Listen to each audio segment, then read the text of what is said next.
안녕하세요. 바람이입니다.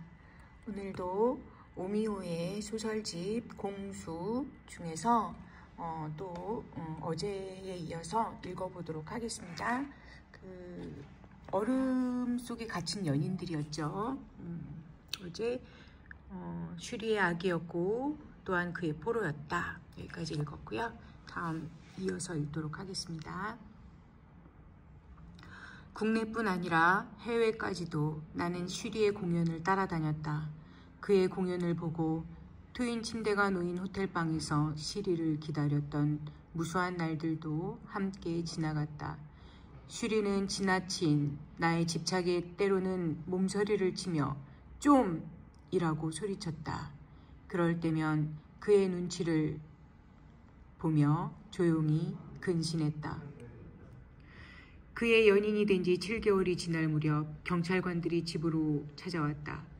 슈리가 나를 스토커로 분류하고 경찰서에 신고를 했다는 것이다. 내가 배신감에 치를 떨며 죽일 테야 라고 협박하자 이번에는 법원에서 300m 이내 접근 금지 통지서를 보내왔다. 접근 금지 가처분 조치를 신청했다는 것이다. 나는 머리를 쥐어짜며 분노감에 치를 떨었다. 그럼에도 나를 가장 견디기 어렵고 참기 힘들게 했던 것은 다시는 슈리를 가까이에서 볼 수도 만질 수도 없다는 믿어지지 않는 참담한 현실이었다. 슈리는 나를 아는 유일한 사람이었다. 구더기가 우글거리도록 골마 터졌던 당사자인 나 자신도 모르고 있었던 상처를 정성껏 꿰매주고 따뜻한 입김으로 호호 불어주었던 그는 완벽한 치유사이기도 했던 것이다. 모친 말에 따르면 내가 3살이 되기 전에 부친은 자주 다니던 민물고기 매운탕집 여사장과 눈이 맞아 집을 나갔다. 모친이 운영하던 역전 다방이 빚으로 넘어가기 직전이었다. 부친에 대한 배신감으로 일을 갈 시간도 없이 모친은 낯선 소도시 식당에서 허드렛 일을 거들며 나를 키워야 했다. 식당 일이 끝나면 손님을 다 받고 난 식당 문간방에서 모친과 함께 쪽잠을 잤다. 고단한 삶 속에서도 촉촉하고 쓸쓸한 밤은 어김없이 우리 모자를 찾아왔고 모친은 그 밤을 붙잡고 소주를 들이켰고 나는 크레파스로 그림을 그렸다. 좀 더 큰 다음에는 도서관에서 당시 유행하던 하이틴 로맨스 소설책을 빌려다 읽었다. 내 또래 남자아이들이 즐겨 읽는 무협지 소설보다는 부잣집 막내 아들과 가난한 여성의 쫄깃한 사랑 이야기가 주를 이뤘던 하이틴 로맨스 소설이 내 취향에는 딱이었다. 전세방 한 칸을 마련하지 못했던 모친은 내가 특성화 고등학교를 졸업하던 해에 바퀴벌레가 우글거렸던 칙칙한 지하 월세방에서 마지막 눈을 감았다. 병원에서 알려준 모친의 병명은 급성 신부전증이었다. 2학기가 시작되면서 선취직한 보험회사에서 한창 텔레마케팅 업무를 익히던 시기였다. 장례식장은 이틀 내내 썰렁하고 쓸쓸했다.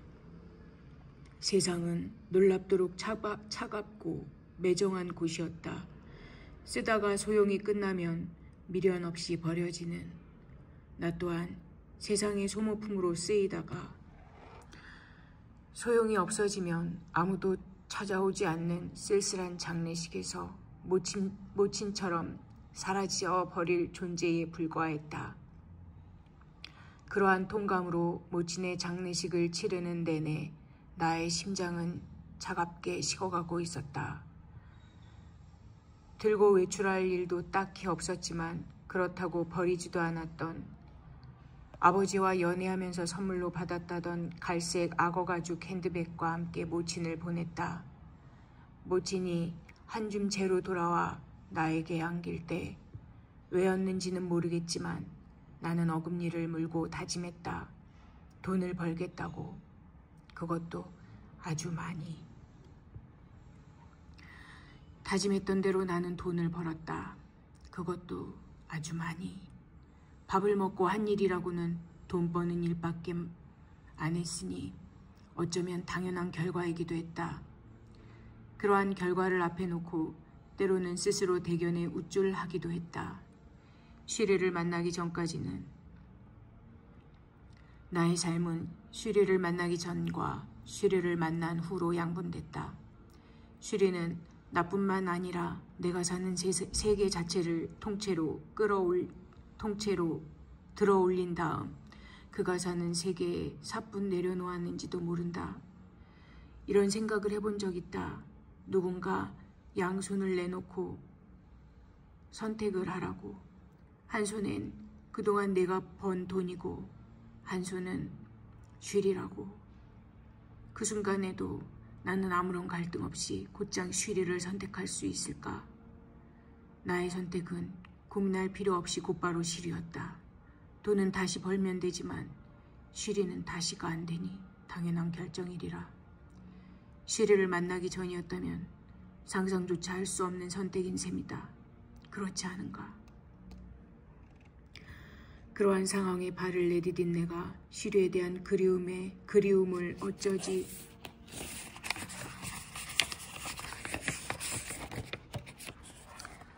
못하고 죽어가는 것은 당연한 수순일 것이다.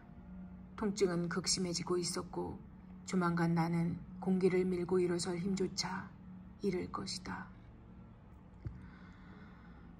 바다 건너 남쪽 나라로 가시게. 시간이 없어. 겨울 가뭄이 심해 TV를 틀면 곳곳에서 산불 소식을 알리고 있을 무렵이었다.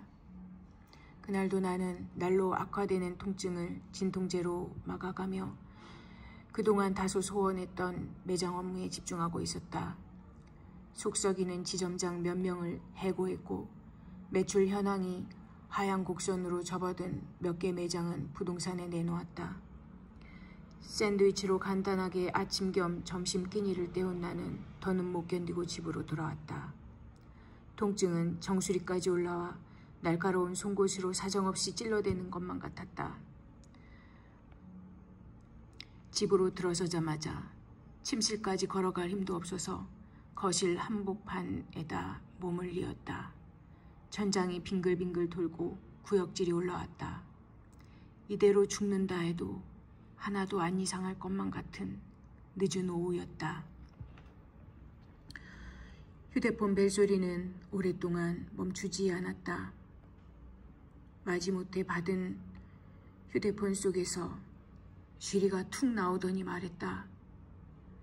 국립국악원에 사표를 던지고 나오는 길이라고. 마치 좀 전에 차를 마시고 헤어진 연인처럼 아무렇지도 않게. 그러더니 대뜸 윤진아, 여행 가자 우리 라고 말했다. 슈리는 다시 연락을 할 테니 그 전에 여행 준비를 잘 해두라고 했다. 방금 전까지 슈리의 목소리가 들렸던 휴대폰을 들고 나는 벌렁거리는 심장 소리에 귀를 기울였다. 어느새 벌떡 일어나 앉은 나는 통증보다는 기쁨과 불안감이 교차하는 감정 사이에서 짚혀지는 막연한 불길함에 몸소리를 쳤다.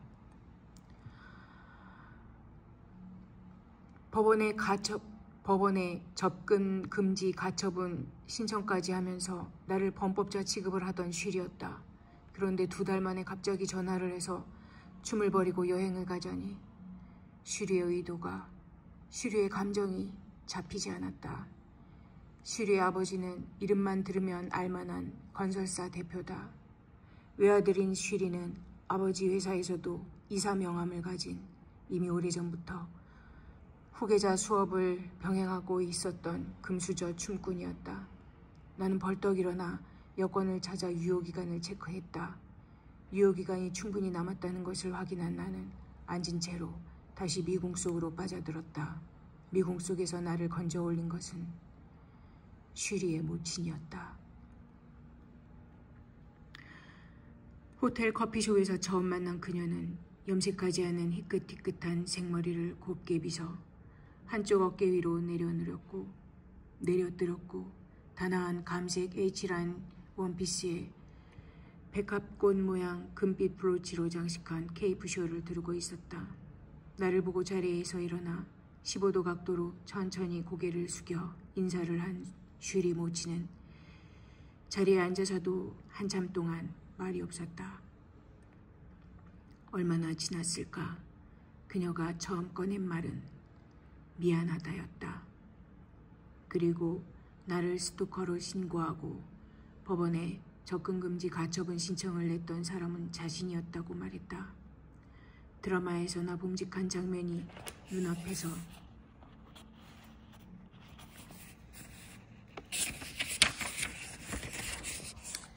일어나고 있어 나는 두어 번 눈을 비볐다.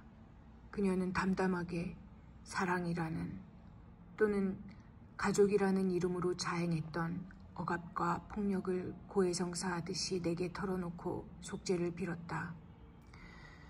3대째 이어져 내려오는 독실한 기독교 집안에서 성소수자였던 슈리의 파행을 더는 지켜볼 수 없었다고, 어쩔 수 없었다고도 토로했다.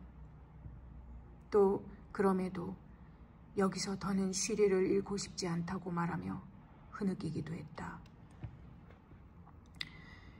슈리가 마침내 자신을 가둔 두터운 얼음벽을 깨부수기 시작했다는 것을 그제야 깨달았다.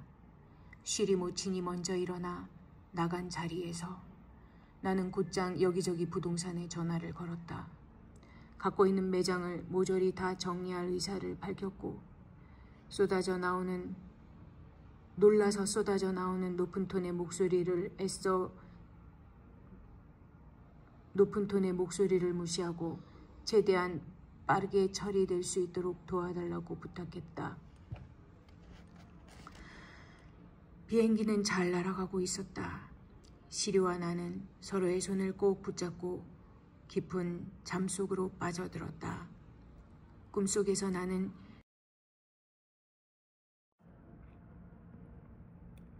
슈리가 내게 남긴 유품을 받아들고 조용히 호텔 커피숍을 나서고 있었다.